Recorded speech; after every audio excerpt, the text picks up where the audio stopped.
Welcome everybody to the April 2024 AMA. I'm Andrew Schultz, community manager here at RentPrep. We also have Josh Ungaro, the marketing manager. Now the product. I've changed titles recently, but it doesn't change really what I'm doing all too much. Just a more product centric. So product marketing manager, whatever you want to call me, marketing guy. That's fine. The guy I report to, the guy I deal with at RentPrep. Yeah. But how's it going, Andrew? Not bad. Actually, today's been pretty hectic. So I'm sure you were experiencing the winds just the same as we are last night. And we have one flooded property right now that our plumber's at dealing with the basement situation there. There was a couple inches of water in the basement there. That's the only major thing that's popped up so far today as a result of the storm, but it's just the way it is. Whenever we get these severe weather events, we usually wind up with one or two maintenance calls as a result. So yeah, I just last night, just waking up during the night and just hearing kind of the wind going. Like we were talking about it before we jumped on here, but we've had a typical kind of Buffalo spring here. We've gone from 70 degrees. We're back down to 40 degrees today. Yesterday was 70. I was hitting golf balls out back into a net that I had in the backyard. And then I woke up middle of the night and I heard the wind and I go, oh crap. I hope I staked that thing back down. I was going to say, did you leave the net or no? I woke up and I had it staked down and the wind hadn't blown it. It's a pretty big net too. So nice. Yeah, typical Buffalo spring for us.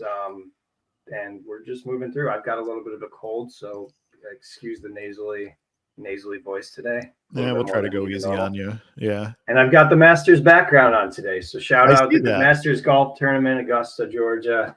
We'll shout out that. It's the second round today. We got a lot of crazy things. We had the eclipse on the eclipse was on Monday. What did you guys wind up doing for the eclipse? Was RentPrep open or no?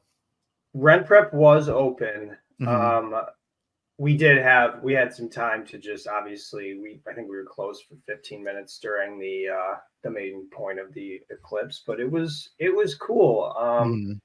I was kind of at first I was like, I'm not getting all hyped like that. They were putting signs all over saying it's gonna be so crazy busy, whatever. And then I was like, all right, well, I'll watch it. I gotta watch it. So we went out there and it was cool. I'm glad I did. I would have been mad if I didn't. So for people not in our area, we're in Buffalo, New York, which was right on the line of totality, 100% coverage, which kind of went right across our region, the whole Buffalo Niagara region. And there was a large expectation that we were going to have a huge influx of people. And to put it in perspective, in the Erie Niagara County region, Buffalo Niagara region, we have about 1 million residents. And they were telling us to expect somewhere between another 500,000 to 1.5 million people. And that did not wind up materializing here just because the weather wasn't cooperative. We didn't really get to see much of the eclipse. I don't know if you guys got to see totality or not, other than just the darkness, but we didn't get to see any of I saw just a sliver before and a sliver after, but we missed the actual totality event. Obviously it got dark, which was still pretty cool, but we did not get to see the actual eclipse here.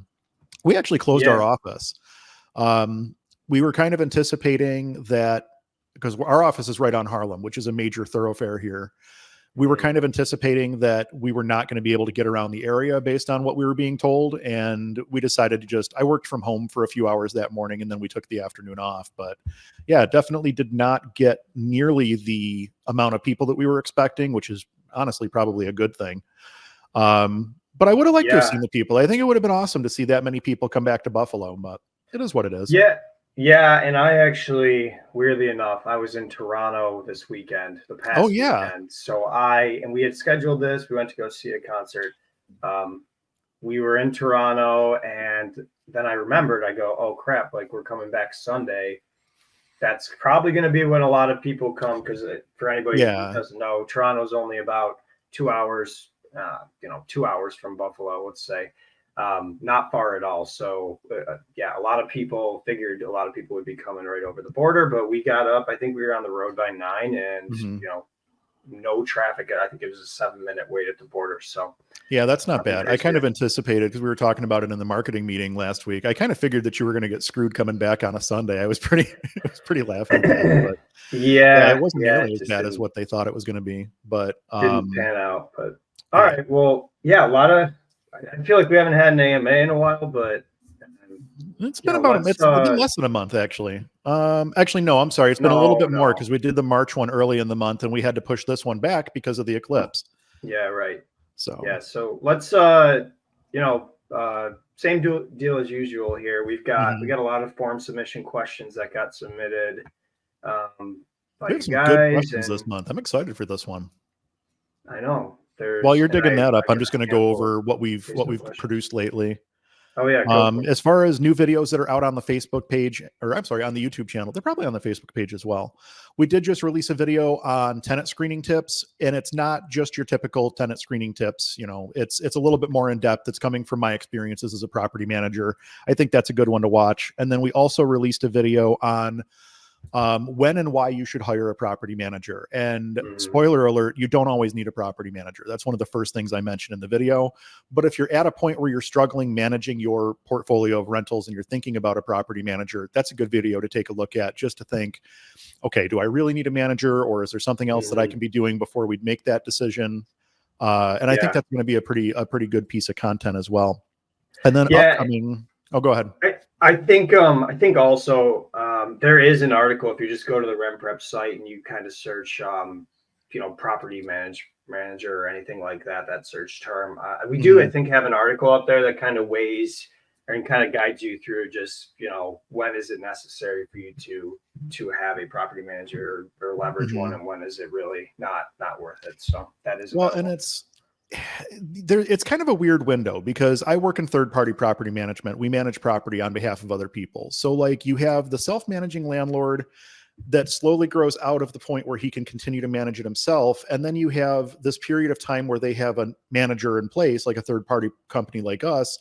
Then eventually, if that investor keeps investing, they reach a point where it's time to start bringing all of that stuff back in-house. So it's not always the case where someone will bring the management in-house. That sometimes they just don't want the extra liability and extra expense of managing the asset. But I see a lot of investors kind of go through this phase of self-management, then third-party management, and then back to first-party management with having on-staff management and things like that, on-staff maintenance. So that's a pretty interesting one. Yeah, for sure.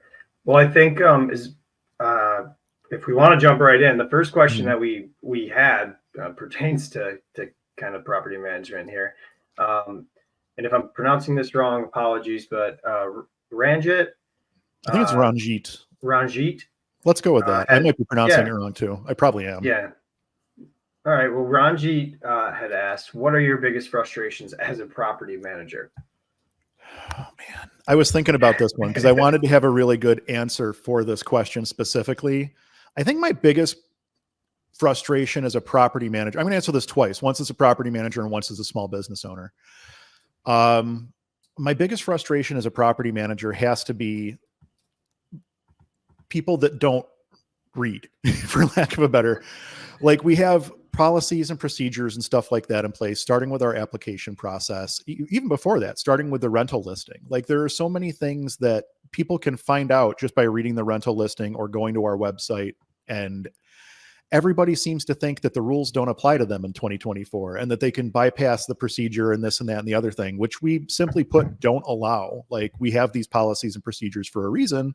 And that's why our clients trust us to do our job. So that's stemming from a couple of incidents earlier this week. But I would say that's my biggest frustration as a property manager right now today. My biggest frustration as a small business owner lately has been never having enough time. Like time management is one of the most critical skills that you can have as a small business owner, in my opinion. And I try to manage my time as diligently as I can, but there's always stuff left on my to-do list at the end of the day. No matter how many items I put on it, I never get to all the items on my to-do list in any given day, which is a source of major frustration for me because I like to knock things out and keep moving forward. And I feel like when I don't get to the bottom of my to-do list, that I'm kind of holding everybody else up. So really, time management and delegation are the two biggest things that I've been working on as a small business owner in the last really since 2024 kicked off, because we've been kind of in growth mode over here.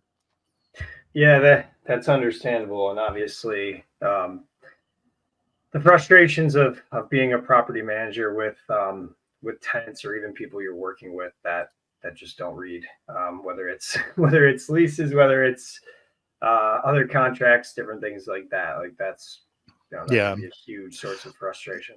And it's funny that you mentioned contracts, because it's not limited to leases. We have clients that don't read their property management agreements fully, and then come to us asking questions about where did this charge come from, or why did you do this, or how did this get approved without my okay. And more often than not, the response is, did you read your agreement? And more often than not, it's, oh, I didn't notice that part, or whatever. And our agreements are not complicated. They're very straightforward. They're written in plain English, our lease and our property management agreement. And it just boils down to people don't spend the time to read. And that's actually, I brought that up a couple times in the video on hiring a property manager, is make sure that you read and understand the property management agreement that you're signing. Read and understand. And that seems to be the biggest problem, is everybody's in such a hurry nowadays that nobody takes the time to really pay attention. And I think if you just took the time to actually read through it, you could avoid a lot of issues just down the road, as far as just conflicts and things you're not on the same page about. You can ask questions about stuff initially, and it's just better. Just read. Absolutely. Yeah, for sure. Just read. All right. Yeah, and read all the time, by the way. Like, just read all the time. You should always be, I talk about that all the time too. You should always be trying to learn something new every day. Read. It's important. The number of people that don't ever pick up a book after they leave school, like high school or college, is obscene to me. Like, I don't read enough books, but I probably get 20 or so books a year in different, whether it be business books or fiction or whatever. The number of people that just never pick up a book after they get out of school is crazy to me. Like, I don't know. It just doesn't make sense. I'm not as much into just books, I guess. If I do read, it's nonfiction and like history kind of books, but I do read a lot of, obviously we're subscribed, just being in this industry, a lot of newsletters and stuff like that. So I do get my fair share of reading in, and just like to stay informed. And obviously, absolutely. Our Facebook group, great opportunity to read just kind of what's going on there in the RentPrep for Landlords Facebook group. Yeah, there's always something new to learn. And I learn stuff from the group all the time too. Yeah, for sure. All right. I'm going to flip down to question 8 on the sheet, Andrew. It's a question from Yuki. They're asking about some tenant screening and background check stuff. This one's all you, buddy. Yeah. Yuki asks, can I use a RentPrep background check? If so, the information put in would be the tenant's name and info. How do I ask them to pay? Thank you. Yeah, so you can use a RentPrep background check for your tenants. We have 2 different packages available for the regular kind of landlords. The TransUnion product, which will, in certain states, you can have renter pay, and other states, it'll be landlord pay. It just depends on where you're located. And that one, you only need to put in an email address of the tenant for the TransUnion background check. The RentPrep background check, which is our product here at RentPrep, that one will be landlord pay. So you'll be paying for that one up front. And that one's going to ask for first name, last name, date of birth, phone. You'll need the SSN, and I believe the street address, the current city, state, and zip will be just kind of the information that you need there. And the RentPrep background check, if you're looking for more information on criminal or more kind of that data on your tenant, that would be the one that I recommend. And if you are looking for more of a full credit check or a more credit-based information, the TransUnion product is one that you can use for that. Nice. That was a lot. Sorry. It is a lot. There's a lot going on. Like RentPrep has a ton of different products available. Yeah. It really depends on what it is that you're trying to accomplish. Right. And that's just, also I guess laws. Like that's the other part of it is, like, for instance, in New York, we can't look at eviction data, which is kind of problematic in my opinion, but it is what it is. There's not much you can do about that. We are bound by the laws here. So. Yeah. And if you, Those are obviously our smaller landlords. Those are really the good packages for them. And if you are somebody who happens to be a property manager with just higher volume, we do have enterprise solutions available where you can kind of dive into a different types of packages and stuff like that. But those are the two basic ones if you're just looking to run, couple tenants, a year. Yeah. On the enterprise side, we've been using the enterprise side for, I don't know, a long time. I know I've been a RentPrep customer for over a decade, but I migrated over to the enterprise side maybe a few years ago. We love it. Like, we use it for our rental application. We use it for our credit and background checks. It's made our life tremendously easier. So if you are looking for tenant screening, definitely check out the resources that are available over at RentPrep. Yeah, that is a cool side. It does allow you to kind of mix and match a little bit more so that you can get, even more complete data on your tenants just by the nature of how the product's kind of built out. So yeah, we love having you as a client, Andrew. You're great. I love when you call. Appreciate that. And that's worth noting too. Like, I call the RentPrep offices. The podcast and stuff I do for RentPrep, but I'm not ever in the RentPrep offices. I have an office of my own that I operate out of for our property management and construction companies. And I'm very seldom over in the RentPrep offices. So I call all the time and ask questions about, hey, this report, I don't understand something on this report or whatever. And the screening staff is always willing to answer questions. So definitely use that resource. If you see a report or you see something that doesn't make sense, it's worth calling just to get that explanation. And there's no extra charge for that or anything. And the screening staff is more than willing to answer whatever questions you might have. Yeah, I mean, that is one of the benefits of being RentPrep and having those FCRA certified human screeners that go through months and months of additional training to just be able to understand and actually answer those questions more in depth for you and just understand the reports a lot better that we're getting back. So yeah, absolutely. Well, and actually, that's a good time we're going to actually have a video coming out. We had that tenant screening tip video coming out, but we're also going to have a video coming out about weird tenant screening laws in different areas of the country. Because I know that I included a couple of those in that video, but there's a bunch of them, and it's worth, taking a look at that when it comes out, just to see if there's anything that impacts your screening in your area. The one I can remember off the top of my head was Miami-Dade County. If I remember correctly, you have to screen everything else before you screen criminal. Like, you have to approve and then run is it the criminal? Oh, wow. Yeah. I'd have to double check. Don't take my word for it. Go watch the video, because that's much more accurate. That's research. Exactly. That's research and scripted. I don't have my script in front of me. Oh God. Let's hop into the next one here. Let's run another form submission here. A lot of from what I saw, a lot of questions about pests and stuff like that coming up. And obviously it makes sense with kind of just, at least in our area, with spring coming along and winter kind of going away.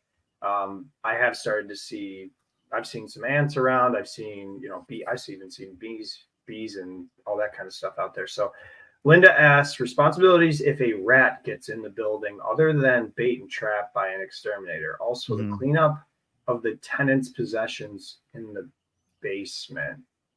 Is this two different? You think this is two different questions, or are they saying that because the tenant has maybe trash in the basement or some dirt in the basement, it's attracting the pests? Maybe. Well, so let's start with responsibilities. So as far as the responsibilities go, if a rat gets into the building, obviously you want to get the rat out as quickly as possible. If you're doing baits and traps and stuff like that, I think you're moving in the right direction.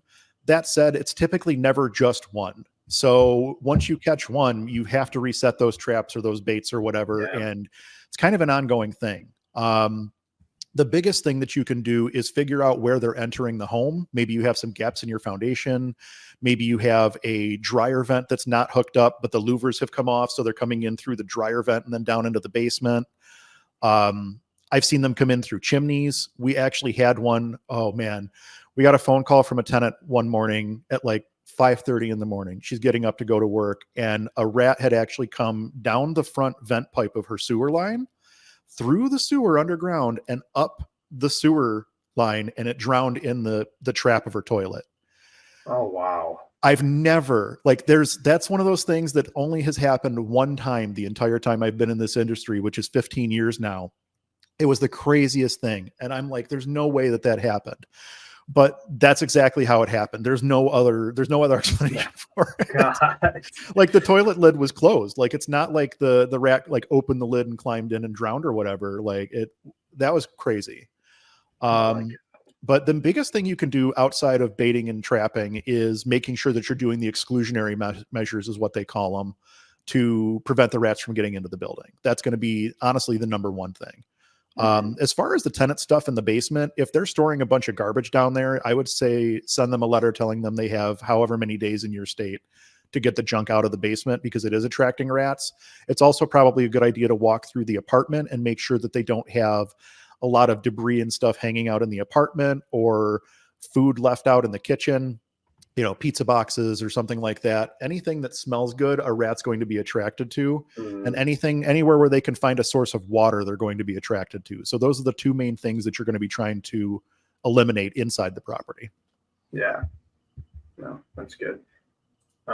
Yeah, I for sure had, I'm not sure if my landlord took care of it, but we definitely had my first apartment ever. We had a lot of rats, and we were in the city of Rochester, which, it's, cities definitely had a lot more of that kind of stuff. So did you go to U of R? I went to St. John Fisher. So where the Bills have their training camp. So I was there, but this was in grad school. So this was a little bit after that. And I was, in my first apartment and stuff like that. So I was off campus. Yeah. So it was fun. Yeah, it was. Yeah. Well, the nice thing, so we just changed exterminators earlier this year. And actually, I guess it was the end of last year we changed exterminators. And we're really liking this new company that we're working with, because they barcode all of their boxes, like their bait boxes. They barcode them all. And when they go out to service on a weekly or biweekly basis, they scan the barcode. It pops up in their app. And they can take a picture of the inside of the trap, how much of the bait has been eaten. They can make marks, in the app. And then we get a report after every service telling us, hey, we're still seeing rat activity in these areas, but the bait in the back of the house hasn't been touched or whatever. So we're making progress or we're not making progress. And that's really, really useful information to have, especially when you're dealing with a bigger infestation, which, I mean, it's pretty common in the city of Buffalo to find rats. It's a big problem in cities. So yeah, no, that's cool. I've never even heard of that, for that exterminator company with the all the QR codes and stuff like that. That's cool. Yeah, I'll give you the name off the air. Cool. All right, let's skip down to Facebook question. Let's do Kimberly. Kimberly asks, getting ready to do the dreaded annual inspection today. If I've told the tenant to cure something verbally and it's not cured, do I do a formal notice or have it done and bill them? Also, as a side note, what does a professional inspector charge? How thorough have you found them to be, and where have you found them?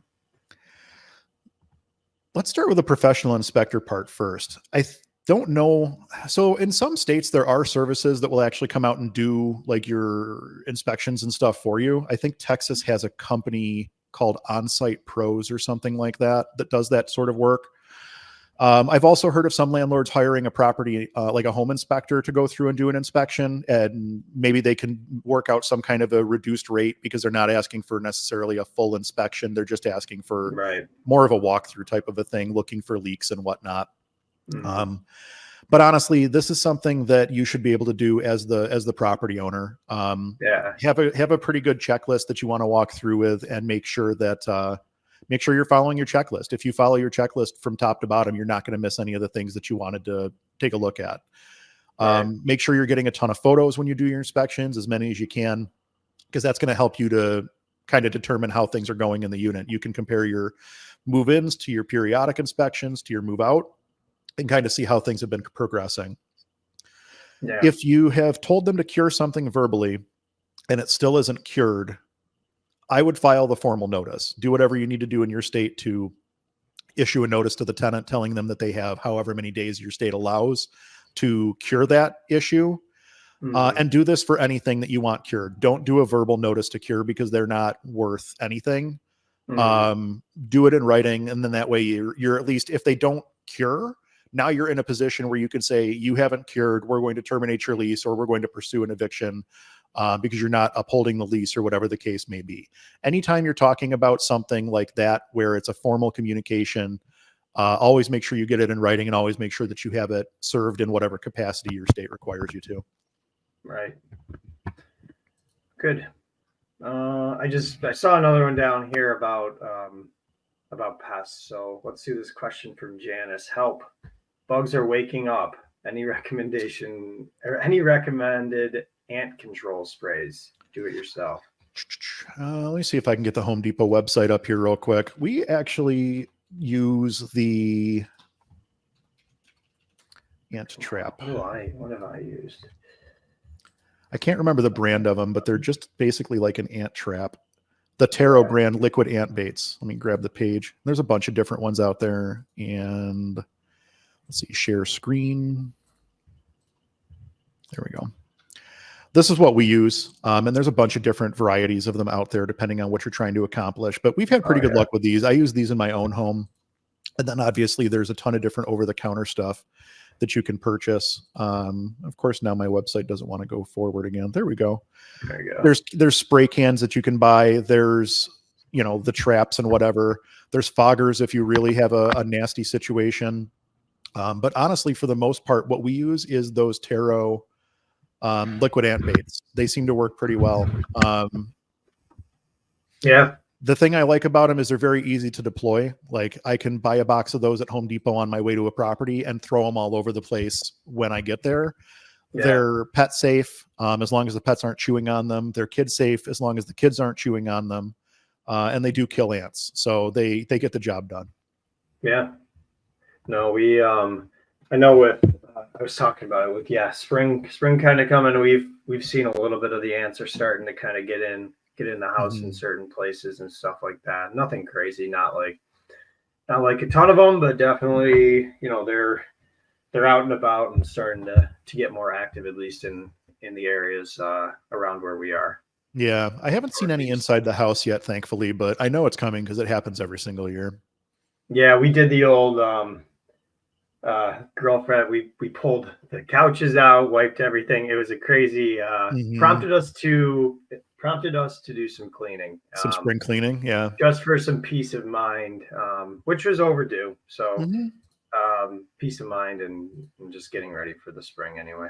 Yeah, and obviously making sure that you don't have, again, like with food sitting out and stuff like that, that's going to be a huge attractant to any sort of ant or anything like that. So anytime you're trying to eliminate pests, whether it be a bug or a critter, get rid of water sources, get rid of food sources.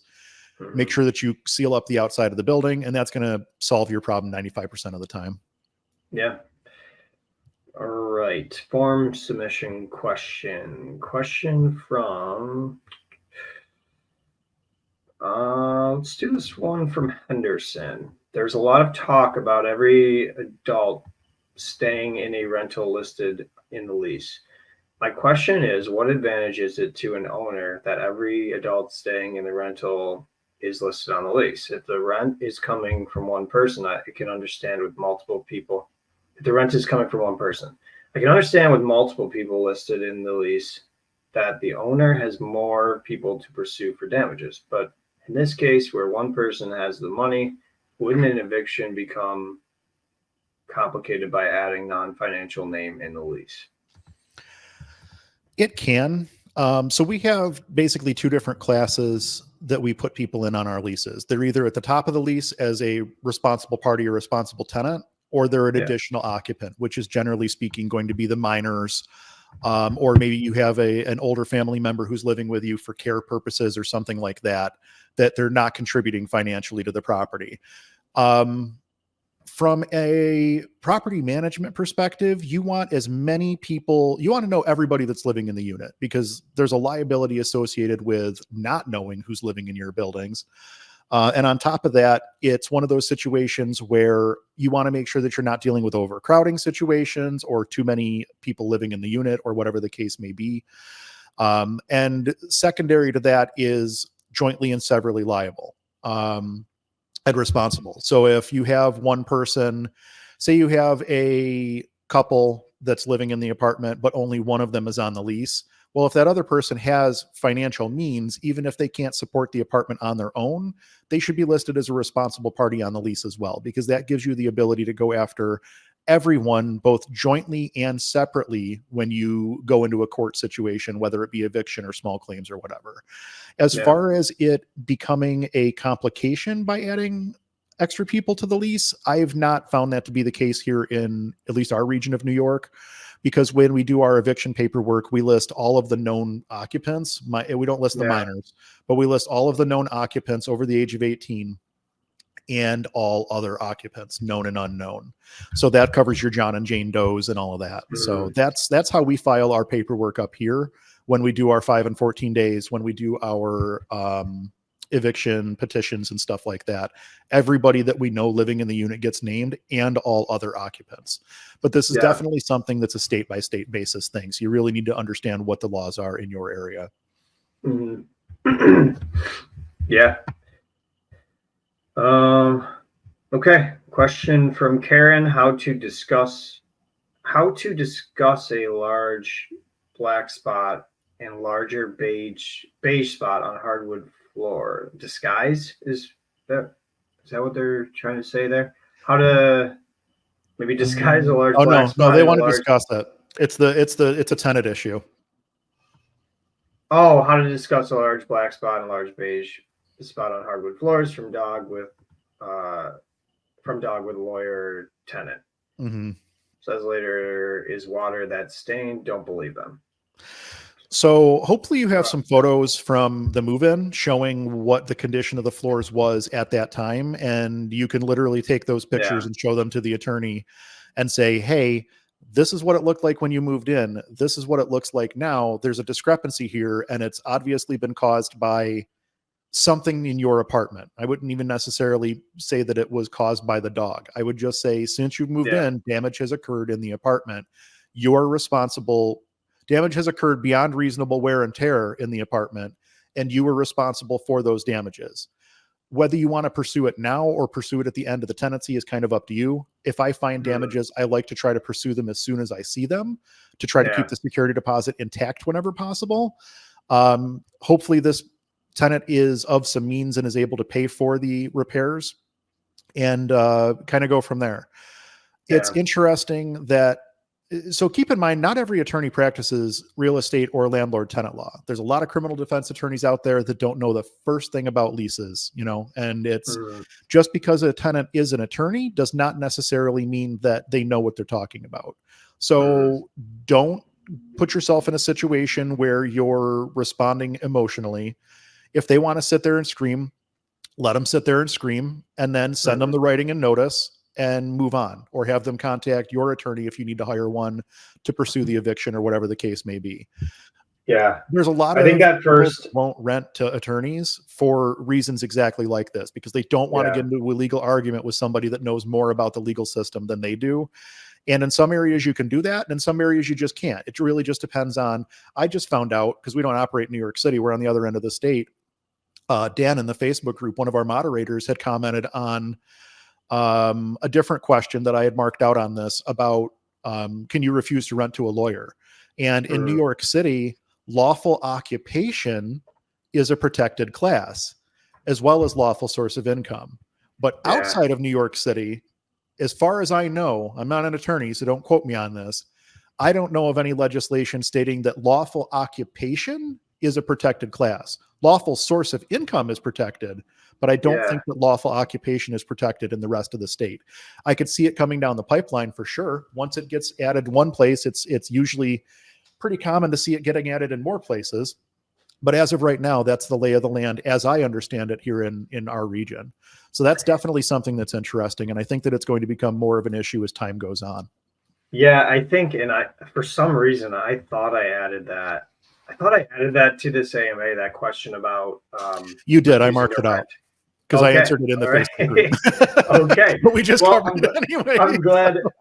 I was like, I saw that question somewhere and I thought I threw it in here. So yeah, thanks, Andrew, for knocking it out. But I'm glad that we had a question that led us back to discussing it.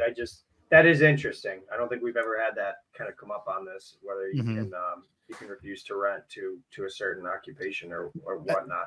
And that's the first time I've heard of lawful occupation being a protected class. I don't know as though that's a super commonplace thing throughout the country yet. Honestly, when Dan mentioned it on Facebook today, that was the first that I'd heard of it. Which was kind of, and I went back and I did a little Google searching on it. And yeah, he was right. Like, I had no idea that's a downstate thing. Oh, wow. Yeah, that's interesting. But I think, as far as that question goes, like, just goes back to, I feel like the last couple of months we've had this come up, but do your due diligence, take your photos, get every documentation that you possibly can get. So when the time comes, the facts are the facts. I mean, you have the photo, it's, it's time stamped, it's whatever you want to do with it. It's very, very hard to argue when you have time and date stamped photos. Let me run over to the RentPrep YouTube page because I want to plug another video. We might as well, since we're here.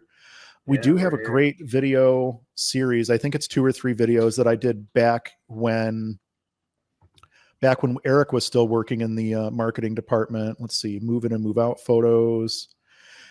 If you go over to the RentPrep Facebook page and type move in the search box, you can find, no, I don't want to present a video file. I want to present a screen. Gotta love it. Technology. So if you go over to the RentPrep YouTube page, which is just youtube.com/RentPrep, you can find these videos that are out there, how to do a move-in inspection. Little loud. That's the first one. We actually have, it's a series of 3 videos. Wow, I looked way younger in that too.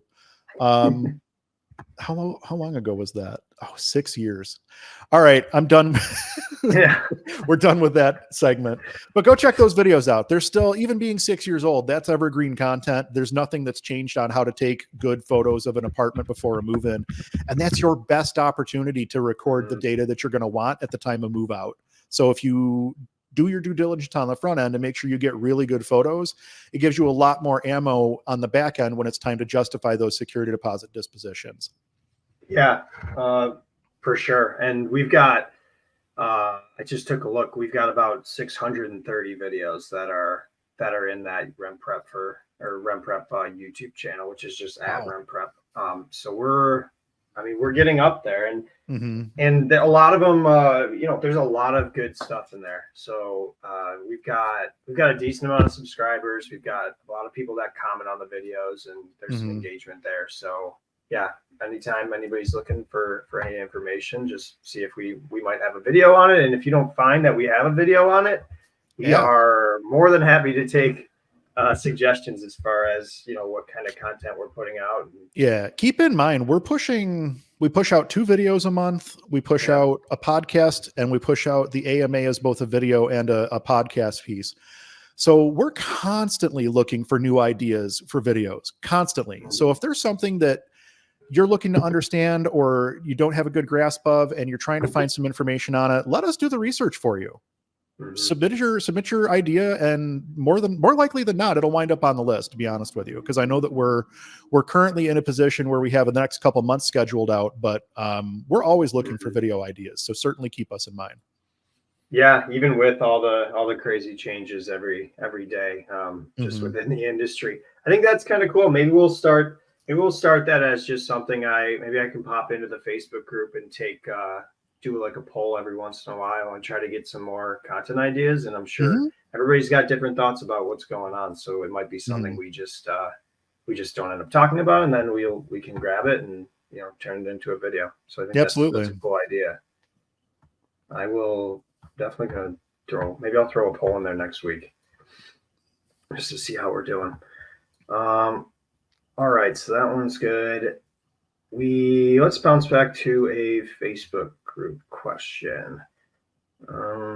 While you're pulling that up, just in case anybody's not familiar, we post the AMAs in the Facebook group generally a week or so in advance so that we can start collecting questions. I kind of screwed up and didn't get it posted until like yesterday night this week. But, generally speaking, you'll have more than ample time to get some questions submitted. And we do pull from the Facebook questions or questions from the Facebook group, as well as direct submittals from the website and stuff like that. That's where these questions come from. They're all coming from people asking questions. questions.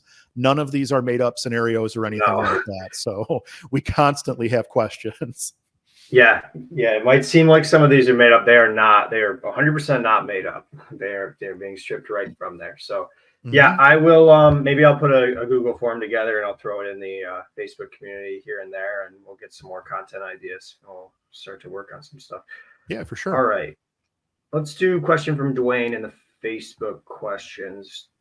Dwayne says, looking for advice. Have a nice couple that would like to renew their lease, but want a new refrigerator. Ice maker does not work. And they said 2 shelves that need to be replaced. It's 8 years old and costs around $1,500. They also want a new dishwasher. It works, but it's old, I think, 15 years plus, or 15 plus years. Wow. I will for sure replace it. So he looks like Dwayne's going to replace the refrigerator. No, I think he's replacing the dishwasher regardless. Regardless, but the refrigerator, he maybe doesn't not sure on that necessarily. Yeah. And I know I think it was maybe a year ago, maybe a little bit less, but I was talking about just having I had that new refrigerator that had the ice maker in it, and I was having all the issues with the ice maker. And I know the recommendation I think that we had given was to try to at least avoid the if you're going to buy a refrigerator, at least avoid the ice maker, unless you are willing to kind of put up with some of the baggage that it comes with. But and it boils down to, it's a cost benefit analysis. So in a situation like this, if you have a high-end rental where you have a fridge that it's probably going to be expected that there's a water and ice dispenser on it, then you're probably going to have to do that. Right. In this instance, you rented an apartment with a refrigerator that had a water, or well, at least an ice maker. And that ice maker has stopped working. So if you can't fix the ice maker, it's time to replace the refrigerator. Same thing with the shelves. You can hop on appliancepartspros.com, type in the model number and see if you can get, parts and pieces, or you can call an appliance repair technician. But honestly, on lower end appliances, 1,500 is fairly high end for a refrigerator. But on lower end appliances, like we put in a lot of 18 cubic foot Frigidaire top freezer, bottom fridge, basic units. And there's really not much to go wrong with them because there's no ice maker. Yeah, you can crack a shelf or you can crack a drawer or something like that. But we can get parts pretty much universally for those. And we use a lot of them. If you rent an apartment that has an appliance that has features that work at the time that the tenant moves in, those features need to be working the entire time that the tenant lives in the unit. So if you have a refrigerator that you rented with a working ice maker and it stopped working, you need to fix that ice maker or you need to replace the refrigerator like for like. So if it had an ice maker, you should be putting one in that has an ice maker now. I would say that there would be an exception to that. If you can get the tenant to agree to a refrigerator of a lesser quality, I would say make sure you get them to sign off on it, because that is making, at least in my opinion, and again, I'm not an attorney, at least in my opinion, you're making a substantial change to the unit by changing the appliance package within the unit, which some people literally rent apartments because it has the glass top stove or because it has the freezer with the ice maker and stuff like that.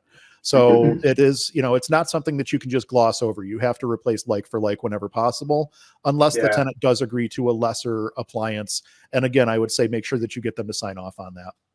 Yeah, I had I never really thought about that, but I had a friend that had a gas stove, and the gas stove had gone and went, and they were only used to cooking on the gas, and they replaced it with an electric stove.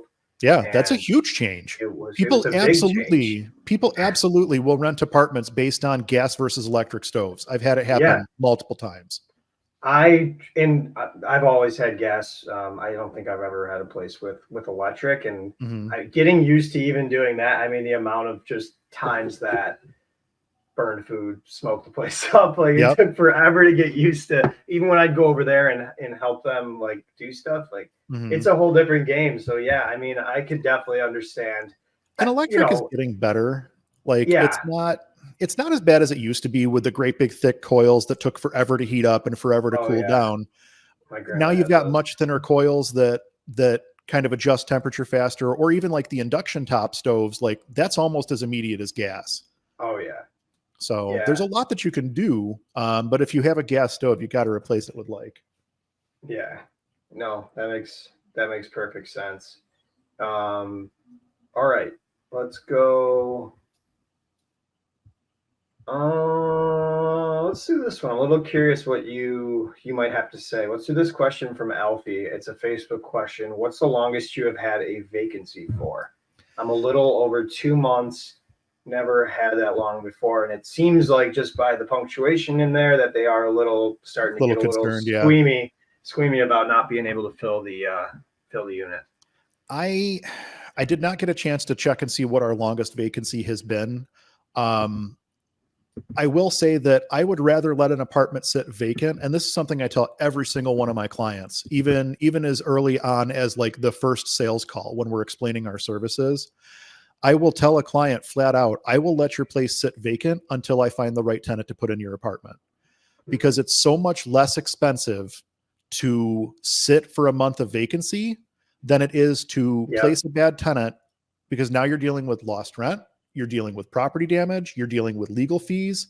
You're dealing with there's all sorts of things. So the alternative to a long vacancy is potentially a bad tenant. So if you're using a good set of screening criteria, stick to your criteria and wait until the right tenant comes along. Don't just drop a warm body in there because you need to collect that rent check this month, because chances are you're not going to collect it next month or the month after that or the month after that. And I will say that here in New York, we used to be able to do an eviction soup to nuts in about 60 to 75 days. That process is now 4 to 6 months. Oh yeah. Baseline. Like, we've seen some go longer than that. I just read a thread on Reddit the other night from a landlord who's been trying to evict these tenants for 2+ years. 2+ years. So it definitely benefits you to wait for the right tenant. Don't just place any tenant. Yeah. I'm going to try to do something way fancy for my own normal capabilities. I'm trying to share a screen here. Let's see. Don't follow these. Oh, wait, here we go.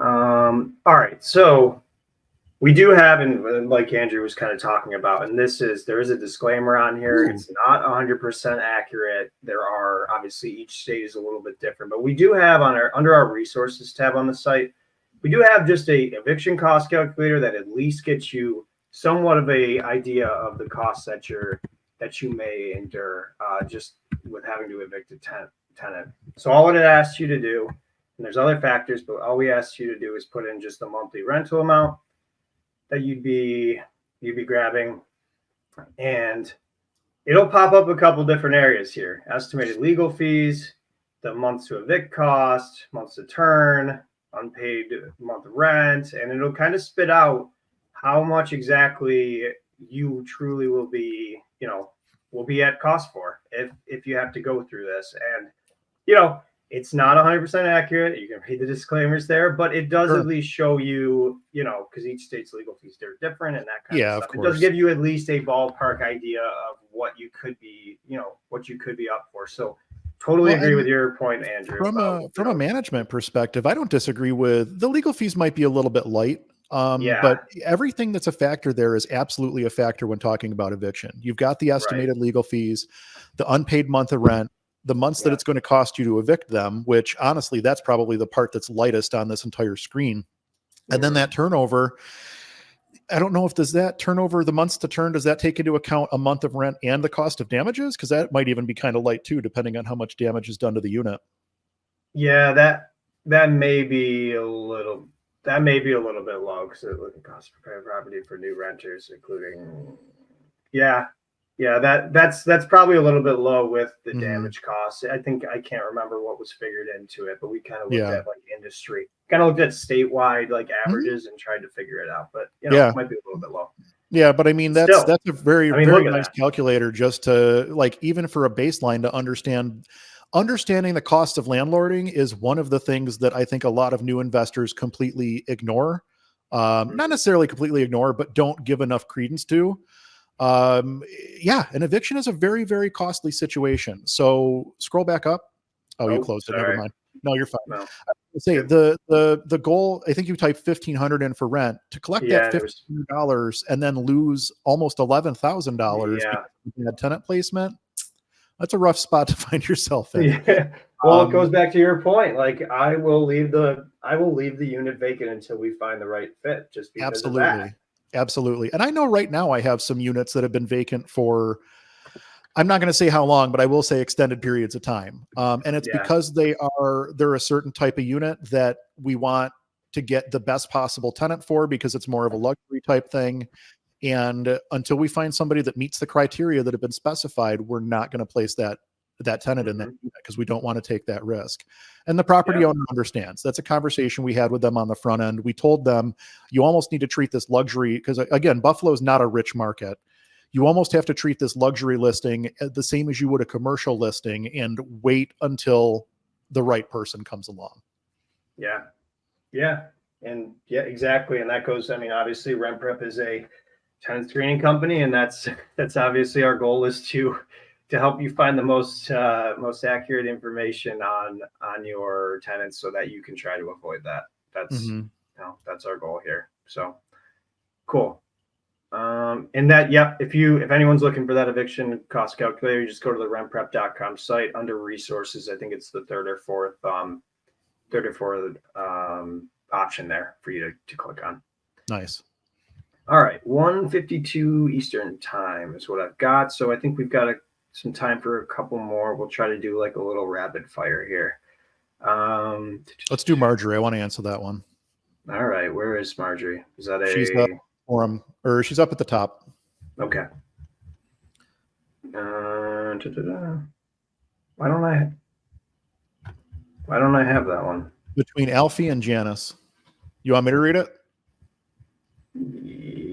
I got you. Yep, go for it. I got it. Oh, there you go. I'll do it. Okay. You said the top. This is the Facebook question one. All right, this is a Facebook question from Marjorie. I went all the way up to the top. Sorry about that. All right, Marjorie. She says, I found a tenant and will be sending a lease via DocuSign. What is the best way to accept the security deposit? I'll need it before I sign. Tenants live out of state, so check would need to be overnighted. Thinking Zelle. I would go watch the video that we put out on accepting payments using payment apps, because some of those payment apps can be reversed. And I don't remember, there's one of them that cannot be reversed under like any circumstance. And I can't remember which one it was. So go find that video on our YouTube page. It's well worth the watch. Which is one of our highest viewed videos. Is it good? Because I was proud of that one, if I'm being honest about it. So I was very happy with that one. Short of using a payment app in your situation where you have somebody living out of state, I would require a certified check, and I would require it to be, it's not necessarily overnighted if you have time, but I would definitely say it needs to be certified funds in some capacity, and it needs to be paid to you well before you sign that lease. Yeah. That's good. All right. Took us longer to find the question than it took us to answer. It. Yeah. All right. Let's do any other ones that you saw on here that you wanted. Let's do the next one. Let's do Lisa. All right. Lisa says, sent tenant message reminding her that her grace period ends today to pay rent to avoid any late fees. Tenant said she is moving and cannot afford to pay the month's rent, but will be out May 3rd. Although I'm glad she's leaving, I'm not going to give her a free month worth of rent. What actions am I supposed to do to take at this point? Start the eviction process. Whatever the eviction process in your state is, start it. You may not get to a point where you're in a courtroom before they move out on May 3rd, but at this point you have a non-payment on your hands. The chances of them actually moving out on May 3rd are slim to none. Yeah. Start the eviction process. Exactly. There we go. Rapid fire mode. Here we go. How about this one? We kind of already covered this. I will do this one though. Question from Dylan. How do other landlords and property managers assess hardwood floor scratches to a tenant's damage deposit. Actually, we didn't really. Oh, I guess we kind of. We can touch on it. I can give you the abbreviated version of this one. So again, this goes back to having photos showing what it looked like before and what it looks like now. And if you can prove that it's damage beyond reasonable wear and tear, then it needs to be back charged to the tenant. In a situation like this, I would probably bill based on the square footage of the damage versus the square footage of the area that needs to have refinishing done to it. You're not going to be able to bill them for the entire thing more than likely, but you could absolutely bill them for a portion of it. Got it. And actually, while you're going to the next one, I'll mention that there's a lot of different like the marker pens and the wax pens and stuff that you can pick up at hardware stores to try to blend scratches in. You can probably get by with something like that if you don't absolutely need to refinish the entire floor. You could probably get by with something like that until it is time to refinish the entire floor, depending on how deep the gouges and stuff are. Yeah. All right. Let's do this last one. This will be the last one. Question from Yasmin, which is, I think, 12 on the form submission. I own a multi-unit property with a commercial unit in Pennsylvania. The commercial lease is coming to an end. Is it normal to charge the tenant of the commercial unit for the maintenance and repairs of the furnace, water heater, or AC unit? That would depend on your lease with the tenant. Commercial leases are very, very broad spectrum. Everything is up for negotiation in a commercial lease. Things like common area maintenance charges, things like who's handling the repairs of the various building systems. All of that is kind of written into the lease on the front end so that everybody knows who's responsible for it on the back end. If you don't have that written into your lease and you're taking a unit back and you find out that the tenant has caused damage to the unit or caused damage to the furnace, the water heater, the AC unit, just from either negligence or not using them properly, that is something that I would think would be back billable to the tenant. But it's really going to depend on how your lease is written and who's responsible for the maintenance and upkeep of those units. If you're responsible for maintaining the furnace, a rooftop unit, but you're not sending technicians out to change the filters and check the blower motors and stuff like that at least every 6 months, then you're the one at fault, in my opinion, because you're not maintaining the units, and that's not something that your your tenant should have to absorb the cost of. Right. All right. Well, 158. I think we will wrap it up there for the April AMA. Sure. Let's plug a couple upcoming videos real quick because we got some good content in the pipeline. Yeah. I mentioned the weird tenant screening laws. I think that's going to be the next video after the AMA gets posted. We also have an interesting video coming out on what happens when a property manager screws up. And that one is going to be an interesting one. You're going to get to see what happens when a property manager screws up in a big way, and it has a major impact on a building. It has a major impact on a client. So that'll be a fun one. You'll definitely want to tune in for that. And then I don't think I told you, Josh, when we were talking in the marketing meeting last week, I was in the process of bidding that sizable job for multiple unit renovation, and we ended up getting it. So that's going to turn into probably several pieces of content over the course of the next quarter or so as we're going through and working on that building. So we're very excited about that, both internally here at Own Buffalo and also externally for what we can use it for in terms of content for the RentPrep side of things. So we're pretty excited about that. Yeah, no, that's very cool. I know from a blog perspective, we've got a couple new articles coming out. Just to update, how one of them is how does an eviction work is one of the topics for one of our next blog articles. And then how many lease violations before an eviction will be another topic that we kind of cover, and those will be coming out. It looks like towards the middle to end of April is when those will be up there. So check the blog section of the RentPrep website. You'll be able to sort by different topics that you're looking for there, or just search in the search bar. The YouTube channel is... Go ahead. Yeah. No, the YouTube channel is just RentPrep is all you got to look for. Subscribe to us on there. And the podcast you can watch on a multiple different or listen or watch on multiple different platforms. I think Spotify, iTunes or Apple slash Apple iTunes, Podcast. Yeah. Apple Podcasts, whatever it is now. And pretty much anywhere. And right on the RentPrep site too. You can stream it right off there if you go to our podcast section. Mm-hmm. Yeah, I was going to mention how often it's a funny coincidence how often I go to do research when I'm getting ready to work on an episode or whatever. I mean, obviously we own a management company. We understand how things work, but you go and do research on any topic before you put a video out on it.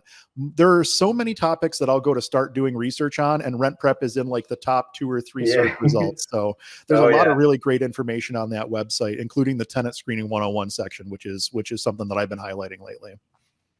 Yeah. And it's really cool because we do have our tenant screeners, our physical FCRA certified screeners will help us contribute to updating articles. So we do have industry knowledge experts helping us go through and review some of the content that's on there just to keep it relevant as we move forward, just because things change all the time. So absolutely. And that's critical, is constantly being up to date.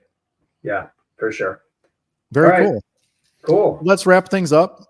Thank you everyone for joining us for the April 2024 AMA. This was a pretty good one. We got through, I didn't count how many questions we got through on this one, but I don't think last month we made it through 21 questions, and I have no idea how. But that's our current high score. That's our record to beat is 21. And I don't think we did it this month, but we only a lot of great answers out there. We only did 12 this month, but I think there was a lot of valuable conversation. And there was a couple of questions that kind of blended together. So, I would put us at, I'd give us like 16. I think there was some duplicate questions that were kind of asked. So yeah, not our best. I'm trying to make myself feel a little bit better here. Right. But all right, Josh, thank you for joining me, and we will see you next month. Beautiful. Thanks, Andrew.